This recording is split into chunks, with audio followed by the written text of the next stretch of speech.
Hello दोस्तों, good evening. मैं पुरुषोत्तम कुमार आपके अपने यूट्यूब चैनल मैथ लर्निंग में स्वागत करते हैं। जैसा कि हमने एक रिवीजन बैच सेशन स्टार्ट किया था और उसमें हम लोग ने डे 1 कवर कर लिया और उसमें हम एक चैप्टर उठाए थे इनवर्स ट्रिग्नोमेट्रिक फंक्शन, जिसका हम लोग फुल्ली डिटेल के साथ उसका रिवीजन कर चुके हैं। और आज हम लोग का डे 2 है और आज हम लोग नए चैप्टर के साथ शुरुआत करेंगे और नए चैप्टर का मैट्रिक्स का आज पूरी तरह से डिवाइड करेंगे। ठीक है, मैट्रिक्स जिसको हिंदी में बोलते हैं आव्यूह। ओके, मैट्रिक्स या मैट्रिसेस, इसको प्लूरल फॉर्म में बोलते हैं, इसको आव्यूह। मैट्रिसेस है क्या? ठीक है, मैट्रिसेस क्या होता है? नंबर और फंक्शंस का अरेंजमेंट होता है, रेक्टेंगुलर फॉर्म में अरेंजमेंट रहता है, मतलब कि संख्याओं और फलन का आयताकार फॉर्म में सजावट होता है। जैसे कि यहाँ पर बता रहे हैं, जैसे यहाँ पर छोटी छोटी पॉइंट आपको याद रखना है कि जो मैट्रिसेस होते हैं, जो मैट्रिक्स होते हैं या आव्यूह, वह नंबर्स या बोल सकते हो फंक्शन। ठीक है, मतलब इसको हम लोग बोलते हैं संख्या, और ये फलन का आयताकार। ठीक है, आयताकार।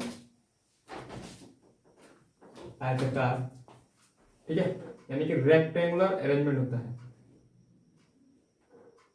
रेक्टेंगुलर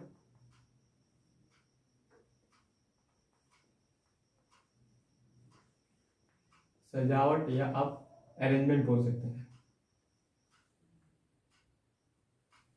ठीक है, होता है। ठीक है, मैट्रिक्स को इसका सिंबल याद रखिए। सिंबल मतलब संकेत, इसको लिखते हैं इस तरह से। संकेत इसका क्या होता है? तो एक इस तरह से ब्रैकेट के फॉर्म में रहता है। ओके, और इसके अंदर जो भी नंबर या फंक्शंस रहते हैं उसको हम लोग मैट्रिक्स का अवयव बोलते हैं। जैसे यहाँ पे लिख दिया रहेगा, जैसे इसमें 2 3 4 5, तो 2 3 4 5 क्या होगा? इसका अवयव होगा। ठीक है, अब यहाँ पे एक चीज है कि मैट्रिक्स, जितने भी मैट्रिक्स है, ठीक है, इसके अवयव को शो कैसे करेंगे? जब मैट्रिक्स को, जितने मैट्रिसेस हैं उसके नेम को हम लोग कैपिटल लेटर यानी अंग्रेजी वर्णमाला के बड़े अक्षर से सूचित करते हैं, यानी कैपिटल लेटर से। जैसे ए बी सी, जो मैट्रिसेस का नाम देंगे, जैसे यहाँ पे सपोज करो कि इस मैट्रिसेस का हम नाम दे दिए ए, तो ये ए हो जाएगा। ठीक है, और इसके अंदर के अवयव को हम लोग स्मॉल लेटर से हम लोग डिनोट करते हैं। जैसे कि ए बराबर यहाँ पे, जो अगर हम लोग इसको जनरल फॉर्म में लिखें तो आप इसको लिख सकते हैं A11 A12 A13, इस तरह से डॉटेड रहेगा। ठीक है, यहाँ पे A21 A22 A23, इस तरह से डॉटेड। और यहाँ पे अगर हम यहाँ पे 1M मान लेते हैं, ठीक, मतलब, और यहाँ पे A2N हो जाएगा। इसी तरह से डॉट डॉट AMN M1 हो जाएगा, और ये M2, ये M3 डॉट डॉट, ये NM। ठीक है, तो ये जितने भी ये पोजीशन एलिमेंट, मतलब जितने भी A11 A12 A13 जितने भी ये मैट्रिक्स के एलिमेंट का पोजीशन बताता है। ठीक है, मैट्रिक्स के एलिमेंट का पोजीशन बताता है। जैसे हम यहाँ पे एक चीज उठा लेते हैं, इसका जनरल फॉर्म में क्या रहेगा? जैसे इस सबको हम लोग रो बोलते हैं, इसको ध्यान में रखिएगा, इसको क्या बोलते हैं? रो, यानी कि इसको बोलते हैं पंक्ति। और इस लाइन में वर्टिकल फॉर्म में रहेगा, मतलब ऊर्ध्वाधर फॉर्म में रहेगा, तो इसको हम लोग क्या बोलते हैं? कॉलम। इसको क्या बोलते हैं? कॉलम। इसको बोलते हैं हिंदी में स्तंभ। ठीक है, तो किसी भी अगर मैट्रिक्स को अगर यहाँ पे लिखा है ए आई, जैसे इसके अवयव को दर्शाना होगा, यानी कि एलिमेंट को दर्शाना होगा AIJ, इस तरह से लिखा रहता है, तो इसका मतलब होता है कि यहाँ पे वो आयत रो में है, यानी कि आयत मतलब किस पंक्ति में है, और जेथ मतलब ये किस कॉलम में है। ठीक है, फॉर एग्जाम्पल यहाँ जैसे बताया कि A12 लिखा है, इसका मतलब ये हुआ कि ये फर्स्ट रो और सेकेंड कॉलम का सदस्य है। सेकेंड आप बोल सकते हो कि इसको हिंदी में होता है स्तंभ, सेकेंड स्तंभ यानी दूसरे स्तंभ, और पहला पंक्ति का ये अवयव है। जैसे कि यहाँ पर देख सकते हैं, यहाँ पे जैसे 1 2 है, 1 2, देखिए ये पहला रो में है, ये पहला रो, ये सेकेंड रो, इस तरह से बहुत सारे रो है, इस तरह से M यहाँ पे M रोज बताएगा। इस तरह से पहला ये कॉलम हो गया, सेकेंड स्तंभ हो गया, या कॉलम या स्तंभ बोल सकते हैं इसको, second column, first column, second column, third column, इस तरह से nth कॉलम हो जाएगा। तो ये 1 2 का मतलब हुआ कि पहला रो और सेकेंड कॉलम का सदस्य है। ठीक है, पहला रो और सेकेंड कॉलम का सदस्य है। जैसे यहाँ पे और लिखते हैं, जैसे यहाँ पे 1 4 3 लिखा है, इसका मतलब ये हुआ कि ये 4th रो। ध्यान में रखें, पहला जो नंबर बताता है वो हमेशा पंक्ति की संख्या बताता है, यानी कौन सी पंक्ति में है, यानी कौन सा रो में है। और थर्ड ये कॉलम में, ठीक है, थर्ड कॉलम में, कॉलम का यानी तीसरे स्तंभ में है, और 4th पंक्ति में, ठीक है। यहाँ तक किसी को कोई दिक्कत नहीं होनी चाहिए, ठीक है। आगे देखते हैं।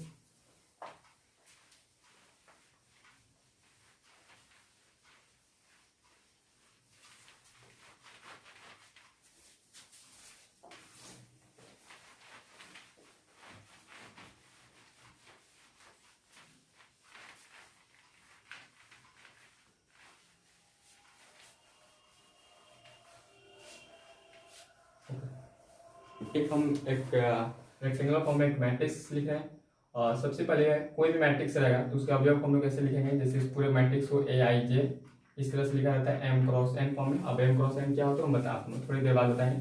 जैसे कि एग्जाम्पल कर लेते हैं, जैसे कि यहाँ पे लिखा रहेगा 2 3 4 1 0 माइनस में 2 -4 माइनस में 3 और 5 लिखा रहेगा, ठीक है। इसको ध्यान रखिएगा, इसको R1 बोलेंगे, इसको R2 बोलेंगे, इसको R3 बोलेंगे। मतलब पहला पंक्ति, सेकंड पंक्ति और ये थर्ड पंक्ति, या इंग्लिश में बोलेंगे तो फर्स्ट रो, सेकंड रो और थर्ड रो हो जाएगा। इसको हम क्या बोलेंगे C1 यानी फर्स्ट कॉलम, इसको सेकंड कॉलम, यस ये थर्ड कॉलम हो जाएगा, ठीक। इसको बोल सकते हैं प्रथम स्तंभ, सेकंड स्तंभ, ये थर्ड स्तंभ, ठीक है। जैसे हम यहाँ पे ये लिखते हैं कि A11 पे कौन सा है, यानी कि फर्स्ट रो और फर्स्ट कॉलम में कौन सा है, फर्स्ट रो ये और फर्स्ट कॉलम ये है, यानी कौन सा क्रॉस करिए तो 2। अगर यहाँ पे हम ये बोले A 2 3 बताइए, यानी सेकंड रो ये हो जाएगा। थर्ड कॉलम मतलब थर्ड कॉलम, सेकंड रो और थर्ड कॉलम कहाँ पे ये मैच किया तो -2 पे। अगर यहाँ पे ये बोले कि A22 बताइए, A22 बताइए, तो ये second row and second column, second row और सेकंड कॉलम कितना हो जाएगा ये जी। तो हमको उम्मीद देखिए इस पे आप क्वेश्चंस कर सकते हो, ठीक है। इस तरह से एलिमेंट पूछेगा तो आप बना सकते हो आराम से, ठीक है। अब आते हैं ऑर्डर, ठीक है। ऑर्डर क्या होता है, ऑर्डर यानी कि इसको हिंदी में बोलते हैं कोटि।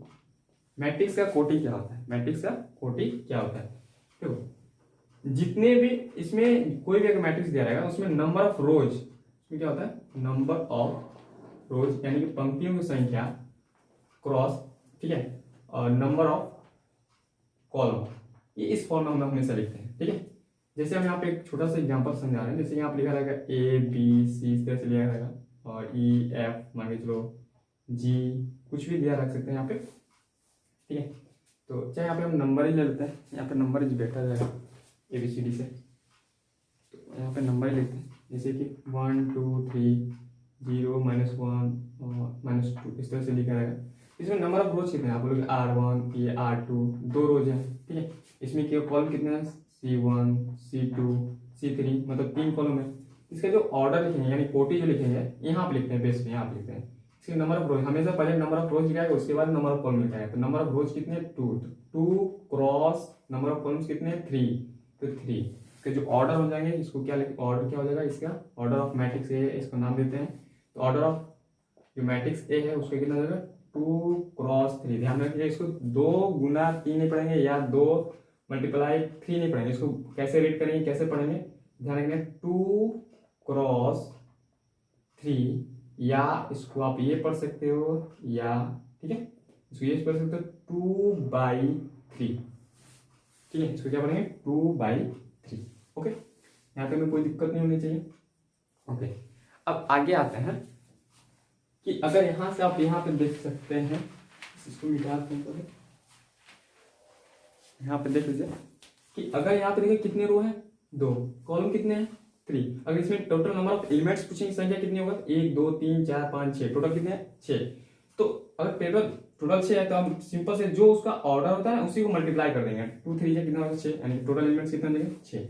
यहाँ पर हेडिंग में अपने लिख लीजिएगा स्टार देंगे कि जो नंबर ऑफ एलिमेंट्स होते हैं, नंबर ऑफ एलिमेंट्स यानी कि अवयवों की संख्या, ठीक है, अवयवों की जो संख्या होगा वो कितना होगा तो MN, ठीक है, क्या होगा MN।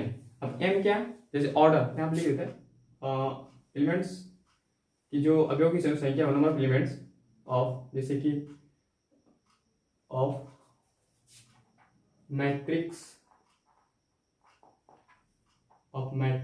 ए having order m cross n, वैसा मैट्रिक्स इसमें ऑर्डर उसका कितना है m क्रॉस n है, तो उसका टोटल नंबर ऑफ एलिमेंट्स कितना होगा mn हो जाएगा। जैसे हम यहाँ पे सिंपल से अगर क्वेश्चंस करते हैं कि किसी आव्यूह में यानी किसी मैट्रिक्स में, इसका मतलब ठीक है किसी मैट्रिक्स में, चाहे किसी मैट्रिक्स का ऑर्डर या बोल सकते हो कोटि अगर 3 क्रॉस 2 है, 3 क्रॉस 2 है, तो इसमें हम लोग अवयव की संख्या बताइए, अवयवों की संख्या बताइए, यानी नंबर ऑफ एलिमेंट्स बताइए। तो नंबर ऑफ एलिमेंट्स कितना हो जाएगा, टोटल 6 हो जाएगा। टोटल नंबर ऑफ एलिमेंट्स कितना हो जाएगा, 6 हो जाएगा। ठीक है, ध्यान में रखिएगा। अब यहाँ पे एक चीज और है, टोटल कितना हो जाएगा 6। अब यहाँ पे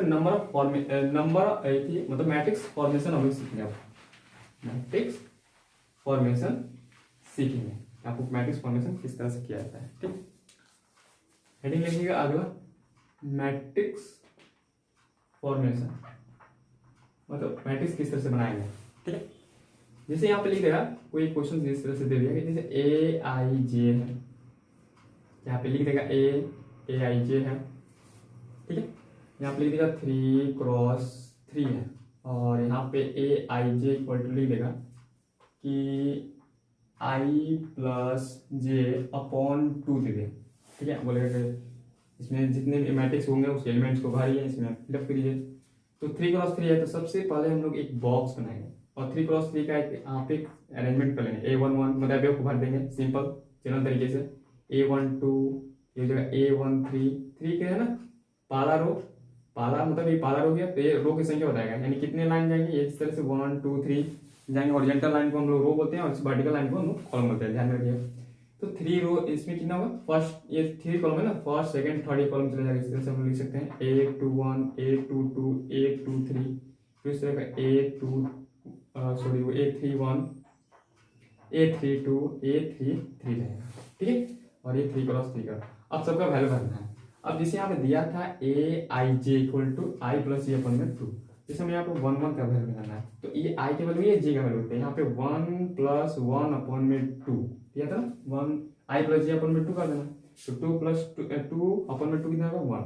उसी तरह से बाकी सबके एलिमेंट निकालेंगे 1 2, लिखेंगे 1 प्लस 2 अपन में 2, यानी ये जगह 3/2। यहाँ लिखेंगे 1 3, जहाँ तक है उतनी देर निकालेंगे 1 प्लस 3/2, यानी कोई जगह 4/2 का मतलब 2। आगे उसी तरह से निकालेंगे 821 है, तो 2 प्लस में 1/2 मतलब हो जाएगा ये 3/2। 822 हो जाएगा कितना, 2 प्लस 2 अपॉन में 2, यानी कि ये हो जाएगा 2। ठीक है, और 823 कितना होगा, 2 प्लस में 3 अपॉन में 2 का मतलब हो जाएगा ये 5 अपॉन में 2। ठीक है, और आगे फिर हम लोग लिख देंगे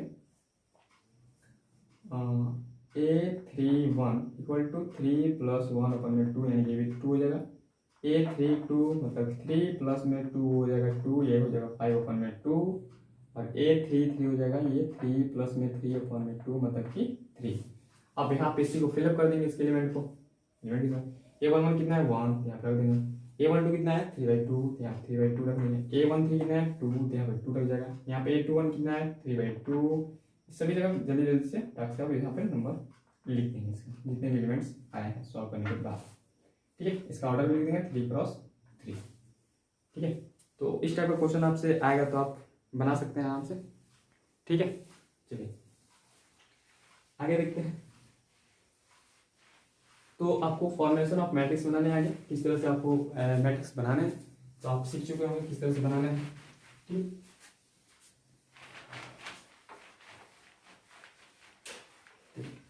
अब आपको दिया रहेगा टोटल अवयवों की संख्या, यानी टोटल नंबर ऑफ एलिमेंट्स दिया रहेगा, और पूछेगा कि कितने डिफरेंट टाइप्स डिफरेंट ऑर्डर के मैट्रिक्सेस बना सकते हैं, इस टाइप का आपको पूछेगा।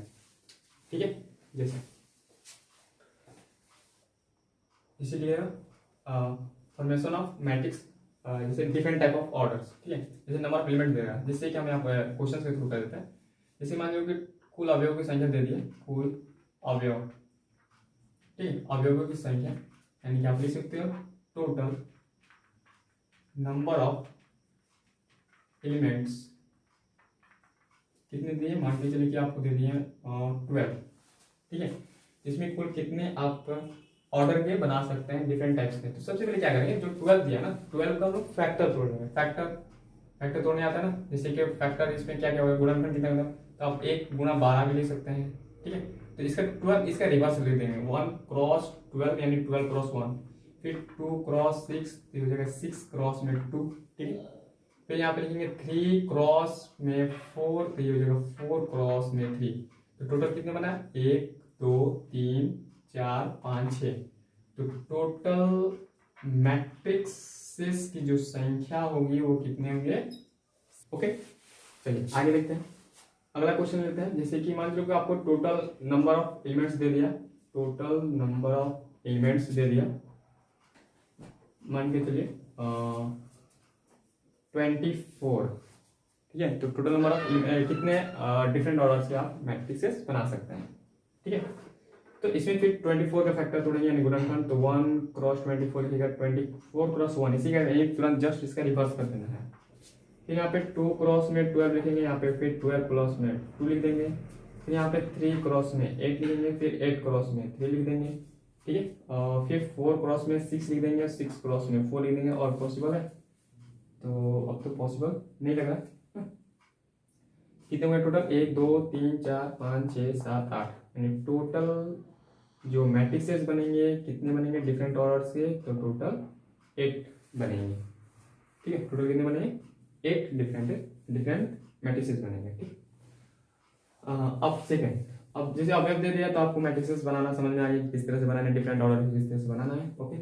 अब यहाँ पे एक चीज है कि अगर अवयव देते हैं 2 या 3 अवयव देते हैं, उसमें कहता है कि 3 क्रॉस 3 का कुल कितने अवयव, जैसे अवयव की संख्या दे देगा। जैसे अवयव दे देंगे ये 0 1 2 इसमें फिलिप कीजिए, और उसमें पूछेगा कि कुल कितने डिफरेंट इसी ऑर्डर के, सेम जो ऑर्डर दिया रहेगा उसी के ऑर्डर का कितने डिफरेंट मैट्रिसेस बना सकते हैं। जैसे फॉर एग्जाम्पल यहाँ बता रहे हैं, ध्यान से समझिएगा। जैसे मान लो किसी एक मैट्रिक्सेस के एलिमेंट्स जो भरने के लिए बोल दिया, एलिमेंट जो भरना है उसमें 1 और 2 ही भरना है, एलिमेंट जो भरना है 1 और 2 भरना है। और जो ऑर्डर गिवन है, ऑर्डर मतलब कि कोटि जो दिया हुआ है, एलिमेंट्स मतलब अवयव होता है मेरे 3 क्रॉस 3 का बनाना है। तो कह रहे हैं कुल कितने डिफरेंट टाइप्स के आप मैट्रिसेस बना सकते हैं 3 क्रॉस 3 के। तो यहाँ पे एक शॉर्टकट तरीके बता देंगे जो आपको बनाना है कि यहाँ पे कितने एलिमेंट्स है, टोटल 2 है। इसमें कितने ऑर्डर बना है, 3 क्रॉस 3, यानी यहाँ पे 3 डाल देंगे, यहाँ पे देंगे सेम ऑर्डर का, ठीक है। 3 क्रॉस 3 है, लिख देंगे टोटल, उसको मल्टीप्लाई करके लिख देंगे, 3 3 या 9। तो टोटल जो डिफरेंट मैट्रिसेस आएगा 2 की पावर 9 का मतलब होता है 512, इसका आंसर बनेगा। अब देखो कैसे आता है थोड़ा समझ लेते हैं कि कैसे 512 प्लस बनेगा। जैसे आप थोड़ी बहुत क्रमचय और संचय में आपको नॉलेज होगा या परम्यूटेशन कॉम्बिनेशन पढ़े होंगे 11th क्लास में। जैसे यहाँ पे एक बॉक्सेज है, यहाँ पे एक बॉक्सेज है, यहाँ पे एक बॉक्स है, यहाँ पे एक बॉक्स है, यहाँ पे एक बॉक्स है, यहाँ पे एक बॉक्स है। तो 3 क्रॉस 3 में टोटल 9 बॉक्सेस होंगे, ठीक है। 3 क्रॉस। अब जैसे हम यहाँ पे पूछेंगे आप इसमें नंबर भरने की कितने पॉसिबिलिटी है, 1 2, तो बोलेंगे तो 1 और 2 इसमें भरेगा, क्योंकि इसमें भी 1 2 भराएगा, इसमें भी 1 2 भराएगा, इसमें भी 1 2 भराएगा, इसमें भी 1 2 भराएगा, इसमें भी 1 2 भराएगा। सेम उसी तरह से सिमिलर इसी में 1 2 भराएगा, इसमें भी 1 2 भराएगा, इसमें भी 1 2 भराएगा, ओके। अब यहाँ पे इसमें टोटल पॉसिबिलिटी कितने हैं, 2, इसका भी 2, इसका भी 2, इसका भी 2, इसका भी 2, इसका भी 2, इसका भी 2, इसका भी 2, इसका भी 2। तो परम्यूटेशन कॉम्बिनेशन में एक चीज आपको बताया गया होगा कि जब आप जैसे कि जब इनटू होता है लैंग्वेज प्रॉब्लम रहता है, जब बोलते हैं कि ये फिर ये फिलअप करना होता है तो आपस में क्या होता है, मल्टीप्लाई होता है। तो जैसे हम बोलेंगे इसको भरने के, इसको भर देने के बाकी सबका काम चल जाएगा क्या, खाली रहने तो नहीं, तो इसको भरना है, फिर इसको भी भरना है, फिर इसको भी भरना है। जब फिर वाला ऑप्शन आता है, मतलब जैसे फिर वाला फीलिंग आता है, जैसे इसको फिर इसको फिर इसको फिर इसको, तो आपस में सारे मल्टीप्लाई होते हैं। ये कितनी बार मल्टीप्लाई होंगी, तो टोटल 9 बार मल्टीप्लाई होगा। 2 2 2 2 कितने बार होंगे, ये टोटल 9 बार मल्टीप्लाई होंगे। तो डायरेक्ट उसी हम लिखते हैं 2 के पावर 9 यानी कि 512, ठीक है। यहाँ पे 3 नंबर आएगा तो 3 के पावर जितने कोटि का उसको मल्टीप्लाई करके आपको लिखना है, ठीक। अगर एग्जाम्पल जैसे हम यहाँ बता रहे हैं, जैसे कि और थोड़ा सा आपको क्लियर होगी, ठीक है। एनसीईआरटी बुक में एक 01 करके उसमें फिलअप करवाया है और 3x3 ऑर्डर का हम यहाँ पे जनरली बता दें, किसी भी ऑर्डर का पूछेगा तो आप आराम से निकाल सकते हैं। जैसे यहाँ पे बोल दें कि आपको मान लो 0 1 2 ये अवयव की संख्या है, ये एलिमेंट्स है, ठीक है, ये एलिमेंट्स है। आपको बोल देगा 3x2 का कितने डिफरेंट ऑर्डर मतलब ऑर्डर का बना सकते हैं एक अवयव, मतलब मैट्रिसेस बना सकते हैं।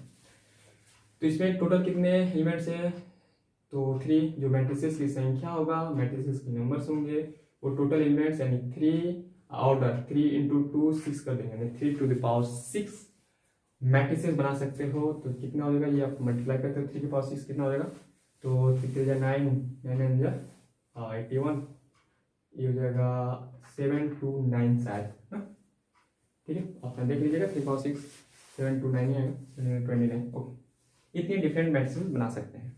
ओके, तो ये मैट्रिसेस टोटल खत्म होंगे। मैट्रिसेस के मतलब कि नंबर ऑफ मतलब फॉर्मेशन ऑफ मैट्रिसेस आप किस तरह से मतलब घुमा फिरा कर पूछ सकते हैं क्वेश्चन से, सारे टाइप्स खत्म हो जाएगा। अब हम लोग आएंगे टाइप्स ऑफ मैट्रिसेस पढ़ेंगे। अब टाइप्स ऑफ मैट्रिसेस पढ़ेंगे, ठीक है, टाइप्स ऑफ मैट्रिसेस पढ़ेंगे। तो मेरे ख्याल से इस टाइप के क्वेश्चन आपको बन जाने चाहिए और आसान है, बन भी जाएगा, ठीक है, ज़्यादा कुछ है नहीं। अब types of matrices, in type of matrices मतलब आव्यूह के प्रकार, देख सकते हो, आव्यूह का प्रकार, ठीक है। देखिए आव्यूह कितने प्रकार का, सबसे पहला रो मैट्रिक्स क्या होता है, रो मैट्रिक्स, इसको हम लोग बोलते हैं पंक्ति आव्यूह, इसको क्या बोलते हैं हिंदी में, पंक्ति आव्यूह क्या होता है, ठीक है। पंक्ति आव्यूह में क्या होता है कि इसके नाम से ही आपको समझ में आ गया, रो मतलब जिसमें सिर्फ एक ही रो होना चाहिए, कॉलम कितना भी है, ठीक है, जिसमें एक ही रो हो उसको बोलते हैं रो मैट्रिक्स। अब इसका जो ऑर्डर का फॉर्मेशन रहता है, ऑर्डर का जो फॉर्म रहता है, कोटि का जो फॉर्म रहता है, किस रूप में रहता है, तो 1 × n मतलब रो की संख्या एक ही होना चाहिए और कॉलम की संख्या कितना भी होना चाहिए, कितना भी हो सकता है, ठीक है। जैसे इसका फॉर्मेशन है, तो इसका जब फोटो दिखा देगा आपको इस तरह से दिखा देगा, जैसे यहाँ पे लिख देते हैं 1 2 3 4, और इसका ऑर्डर पूछेंगे तो कितने हैं, एक रो है, कॉलम कितने 1 2 3 4, तो टोटल 4 कॉलम्स है। तो इस फॉर्मेशन में रहेगा, इस फॉर्म में रहेगा, ठीक है, रो मैट्रिक्स समझ में।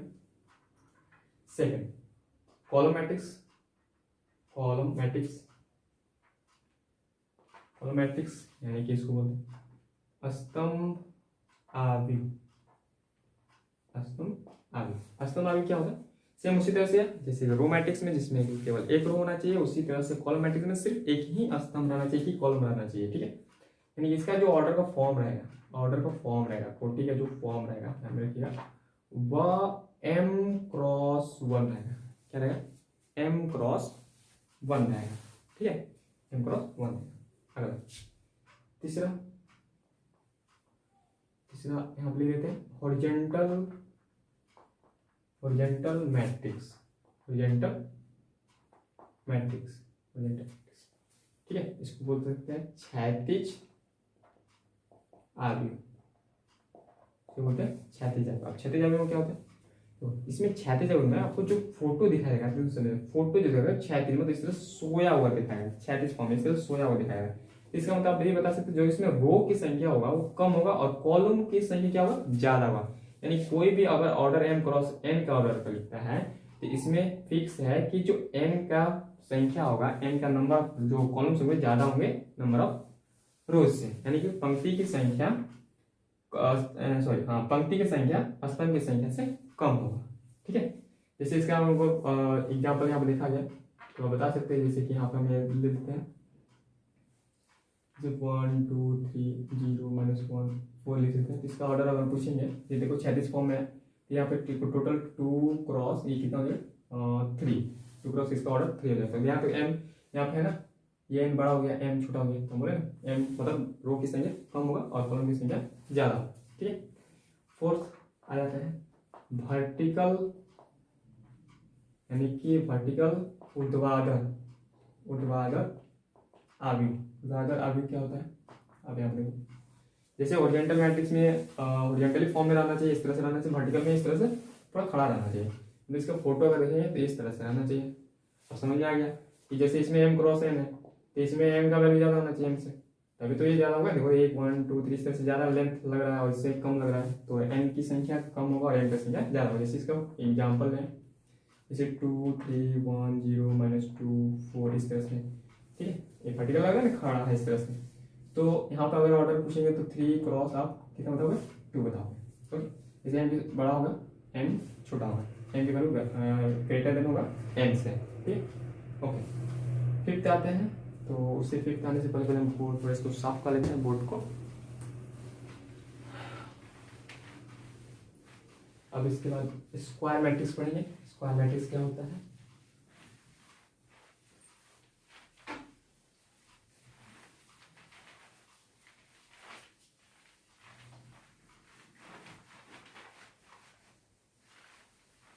स्क्वायर मैट्रिक्स, ठीक है।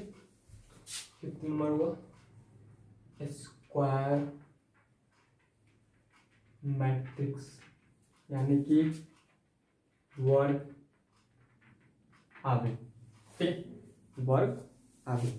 अब वर्ग आवेग क्या होता है, नाम से ही समझ गए, स्क्वायर है, वर्ग है, तो वर्ग मतलब उसका नंबर ऑफ रोज और नंबर ऑफ कॉलम्स दोनों क्या होना चाहिए, बराबर होना चाहिए। नंबर ऑफ मतलब कि स्तंभों की संख्या और पंक्तियों की संख्या, इसमें क्या होगा, बराबर होगा। यानी इसका जो ऑर्डर फॉर्म रहेगा वह m क्रॉस n तो रहता है, लेकिन इसमें कंडीशन है कि m बराबर n रहना चाहिए, m इक्वल टू n रहना चाहिए। यहाँ पे जो भी नंबर है यहाँ पर भी सेम सेम रहना चाहिए। जैसे 2 क्रॉस 2 3 क्रॉस 3 इस तरह से रहेगा इसके लिए, ठीक है।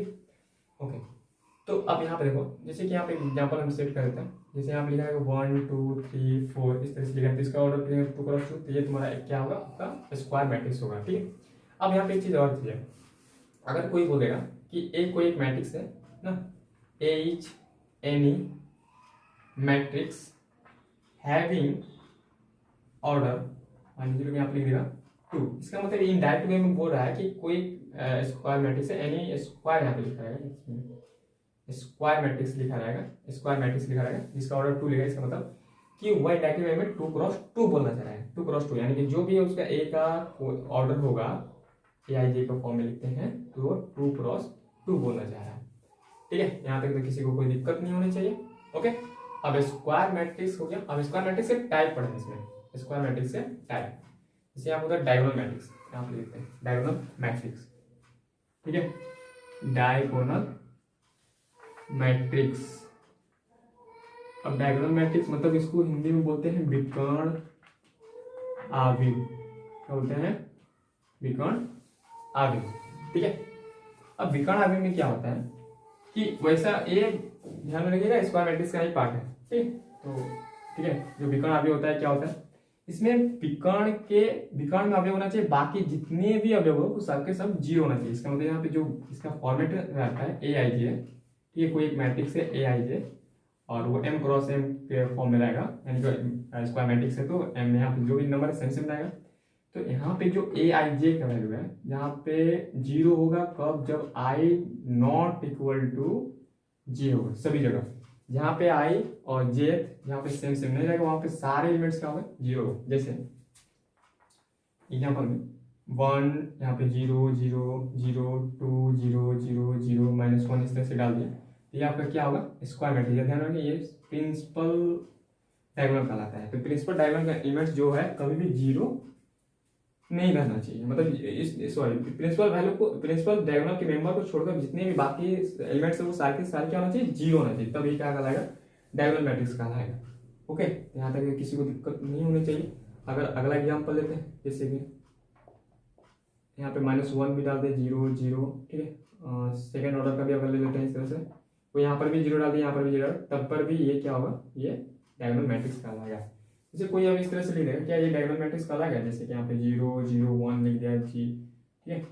फिर यहाँ पे 0 डाल दिया, यहाँ पे 2 डाल दिया और यहाँ पे 0 0 0 0। तो कोई कहेगा कि ये डायगोनल मैट्रिक्स है, तो नहीं, इसमें डायगोनल मेन ये होता है, ध्यान में रखिएगा, इसको छोड़कर बाकी जगह क्या होना चाहिए, जीरो होना चाहिए। जैसे यहाँ पे जीरो नहीं है, यहाँ पे 1 आ गया नहीं, कोई भी एक एलिमेंट अगर जीरो के अलावा कोई अदर रहता है तो वह डायगोनल मैट्रिक्स नहीं कहलाता है। क्योंकि ऐसे डायगोनल मैट्रिक्स तो हो ही जाएगा नहीं, ये प्रिंसिपल डायगोनल मैट्रिक्स, ये प्रिंसिपल डायगोनल नहीं होते, प्रिंसिपल डायगोनल इसको कहते हैं, इसको नहीं, इसको सेकेंडरी डायगोनल बोलते हैं इसको, ठीक है, सेकेंडरी विकर्ण बोलते हैं।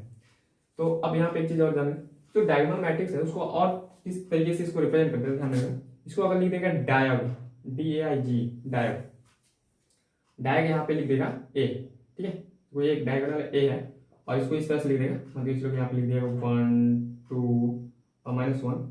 इसका मतलब ये हुआ कि एक डायगोनल मैट्रिक्स जिसका विकर्ण का जो अवयव है 1 2 -1, यानी डायगोनल के जो मेंबर्स है 1 2 और -1 होगा। इसको कैसे फॉर्मेट करेंगे, इसको कैसे लिखेंगे, रिप्रेजेंट कैसे करेंगे, इसका मतलब यहाँ पे 1 पहले आप दर्शा दो इस तरह से रिप्रेजेंट कर दीजिए, डायगोनल में पहले फिलअप कर दीजिए, फिर बाकी जगह जितने भी बचे हो वहाँ पे 0 फिलअप कर दीजिए, काम मतलब हो जाएगा। ये 3 क्रॉस 3, यहाँ पे जितने नंबर होंगे, जितने भी यहाँ पे एलिमेंट्स होंगे, वो उतना ही ऑर्डर का वो डायगोनल मैट्रिक्स वो रिप्रेजेंट करेगा, ठीक है। डायगोनल मैट्रिक्स हो गया। अब आते हैं अगला, नेक्स्ट स्केलर मैट्रिक्स।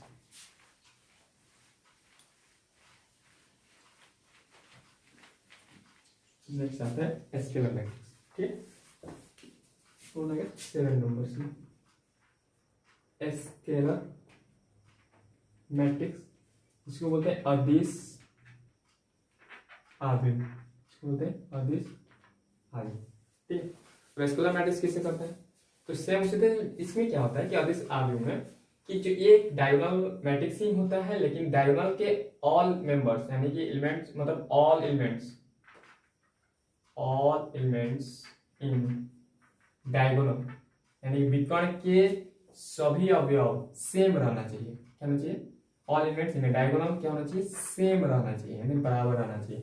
जैसे आप एग्जांपल बोले, जैसे आप बोले के, इसको जनरल फॉर्म लिख देते हैं इस तरह से 0 K 0 0 0 K। अब यहाँ पे के जगह कुछ भी रह सकता है, ठीक है। जैसे फॉर एग्जांपल यहाँ पे बोल दें कि 2 है तो सभी जगह इसके डायगोनल के मेंबर 2 ही रहेगा। अगर इसके अलावा कोई भी नंबर आ जाता है तो फिर ये स्केलर मैट्रिक्स नहीं होगा, ठीक है। और ये डायगोनल है तो ऑब्वियस बात है ये स्क्वायर मैट्रिक्स है, देखिए याद रखिएगा जितने भी पार्ट्स हैं सब स्क्वायर मैट्रिक्स के ही पार्ट, ठीक है। अगर स्केलर मैट्रिक्स हो गया, आगे आते हैं, ध्यान रखिएगा आइडेंटिटी मैट्रिक्स, ठीक है, मतलब कि तत्समक इसको बोलते हैं, तत्समक आव्यूह। अब तत्समक आव्यूह किसे कहते हैं, तो इसमें क्या होता है कि वो स्केलर मैट्रिक्स का ही ये पार्ट होता है। अब स्केलर मैट्रिक्स में सभी डायगोनल के मेंबर के मतलब सेम रहना चाहिए, तो इसमें एक फिक्स हो गया कि आइडेंटिटी मैट्रिक्स में डायगोनल के ऑल डायगोनल के मेंबर जो होना चाहिए वो सिर्फ एक होना चाहिए, एक वन होना चाहिए। यानी जो डायगोनल मेंबर्स है, डायगोनल में क्या रहना चाहिए, सिर्फ, यानी विकर्ण के जो अवयव होना चाहिए वो क्या होना चाहिए, सिर्फ 1 आना चाहिए, ठीक है। जैसे फॉर एग्जाम्पल यहाँ बता दें, जैसे कि यहाँ पे लिखा 1 0, ठीक है, 0 1, ये आपका आइडेंटिटी मैट्रिक्स है। यहाँ पे I2 लिखा रहेगा, जैसे 2 क्रॉस 2 ऑर्डर का है, यहाँ का I2 का मतलब ये 2 क्रॉस 2 ऑर्डर का बोल रहा है, और 1 0 0 मतलब डायगोनल में 1 रखना है, बाकी जगह 0 रखना है। जैसे यहाँ बोलते हैं कि I3 बताइए, तो I3 का मतलब 1 0 0 0 1 0 0 0 1 इस तरह से रिप्रेजेंट करेगा। I4 समझ में, I1 सिर्फ 1 दर्शाएगा वहाँ 1 क्रॉस 1, ठीक है। आगे आपको बताते हैं आइडेंटिटी मैट्रिक्स हो गया। अब आते हैं ट्रायंगुलर, अपर ट्रायंगुलर मैट्रिक्स और लोअर ट्रायंगुलर मैट्रिक्स, वो क्या होते हैं। पहले आ जाते हैं upper triangular matrix, upper triangular matrix, ठीक है। इसको बोल सकते हैं उच्च त्रिभुजाकार आव्यूह बोल सकते हैं, इसको उच्च त्रिभुजाकार आव्यूह, ठीक है। एनसीईआरटी किताब में सब नहीं है, आप फिर भी लिखना जान लीजिए, जानने में क्या है, ठीक है, सीखना अच्छी बात है। इसे अपर ट्रायंगुलर मैट्रिक्स किसे कहता है, जैसे कोई एक मैट्रिक्स है AIJ, उसका एलिमेंट्स किस तरह से दर्शाते हैं M क्रॉस, यहाँ पे हम ए भी ध्यान रखना, अपर ट्रायंगुलर के जितने भी इधर पार्ट बता रहे हैं वो सारे के सारे स्क्वायर मैट्रिक्स का ही पार्ट है। तो AIJ M क्रॉस में रहेगा, ठीक है। इसमें कंडीशन रहते हैं, क्या कंडीशन रहेगा, AIJ सभी 0 होंगे कब, इसका अपर है ना, अपर वाला को छोड़कर नीचे वाला लोअर वाला पार्ट सारे के सारे क्या होगा, 0 होगा। तो इसका मतलब I ग्रेटर देन J जहाँ पे रहेगा वो सभी जगह क्या रहेगा, 0 डालना है। जैसे आपको यहाँ पे हम एग्जाम्पल से बता रहे हैं, जैसे यहाँ पे लिखा 1 2 3 लिखा है, यहाँ पे 4 0 भी लिखा है, यहाँ पे भी 0 का कोई दिक्कत नहीं है। लेकिन यहाँ के नीचे वाला जितने भी एलिमेंट्स हैं डायगोनल, देखो ये डायगोनल है ना, प्रिंसिपल डायगोनल के नीचे वाले सभी के सभी एलिमेंट्स 0 होना चाहिए। अगर 0 है तभी ये अपर ट्रायंगुलर मैट्रिक्स कहलाएगा, अदरवाइज नहीं कहलाएगा, ठीक है, समझ आ गया। अब यहाँ पे ये I ग्रेटर देन, जैसे हम इसका पोजीशन पूछेंगे तो बोलोगे ना यहाँ पे 8 2 1, देखो ना I बड़ा नहीं हुआ जैसे, ठीक है, I बड़ा है जैसे, समझ आ गया। तो ये जितने भी प्रिंसिपल डायगोनल के नीचे वाला पोर्शन क्या होगा, जीरो होगा तो उसको बोलते हैं अपर ट्रायंगुलर मैट्रिक्स। उसी तरह से आपको समझ में आ गया होगा कि लोअर ट्रायंगुलर मैट्रिक्स किसे कहेंगे, लोअर ट्रायंगुलर मैट्रिक्स किसे कहेंगे। तो इसमें प्रिंसिपल डायगोनल के नीचे वाले जितने भी एलिमेंट्स सॉरी इसमें अपर वाला में नीचे वाला सभी जीरो होना चाहिए और लोअर ट्रायंगुलर में अपर एंड प्रिंसिपल डायगोनल के ऊपर जितने भी एलिमेंट्स है वो जीरो होना चाहिए। जैसे आप लिखते हैं 1 0 0 2 4 6 0 0 0, यानी ये प्रिंसिपल डायगोनल ये है और इसके ऊपर वाले जितने एलिमेंट्स है वो सारे के जीरो है, तो ये क्या बोलेंगे लोअर ट्रायंगुलर मैट्रिक्स। ओके, और एक और है जीरो मैट्रिक्स। बस ये जो जीरो मैट्रिक्स है वो पार्ट नहीं है स्क्वायर मैट्रिक्स है, वो किसी भी ऑर्डर में ला सकते हैं, ठीक है। और बस एक लास्ट है टाइप्स ऑफ मैट्रिक्सेस में, ठीक है। कौन सा नंबर हो जाएगा 10 नहीं, हाँ 11 रहेगा। और ये रहेगा जीरो मैट्रिक्स, इसको बोलते हैं शून्य आगे, इसको क्या बोलते हैं शून्य आगे, ठीक है, इसको बोलते हैं शून्य आगे। अब नाम से ही क्लियर है कि जीरो है, शून्य मतलब जितनी भी all elements zero, all elements क्या होना चाहिए, शुड भी जीरो होना चाहिए, ऑल एलिमेंट्स क्या होना चाहिए जीरो होना चाहिए। और इसको जीरो से भी रिप्रेजेंट करते हैं, इसको जो मैट्रिक्स का नाम बोलेंगे जीरो मैट्रिक्स बोल देंगे। जैसे आप लिख देगा 0 0 0 0, ये भी जीरो मैट्रिक्स है। कोई बोल देगा ये जीरो मैट्रिक्स है, बिल्कुल है, ठीक है। 0 0 0 0 0 0, ये भी जीरो मैट्रिक्स है, ठीक। ये समझा गया बस। मतलब मैट्रिक्स के जितने भी टाइप्स थे हम लोग बहुत अच्छी तरीके से पढ़ लिए। ओके, आज इतना ही रहने देते हैं, फिर अगले पार्ट में आपको मैट्रिक्स के बहुत सारे कॉन्सेप्ट बताने हैं। तब तक अगर कोई भी स्टूडेंट्स मेरे पिछले जो चैप्टर हम लोग रिवाइज किए हैं और पर्टिकुलर त्रिकोणमितीय फलन या इसको इनवर्स ट्रिगोनोमेट्रिक फंक्शन बोलते हैं, अगर वो अभी तक नहीं देखे हैं तो कृपया उसको देख के लिए, ठीक है। और अभी तक आप मेरे चैनल को सब्सक्राइब नहीं किए हैं तो कर लें, लाइक एंड शेयर कर दें, ठीक है। Okay, thank you for watching.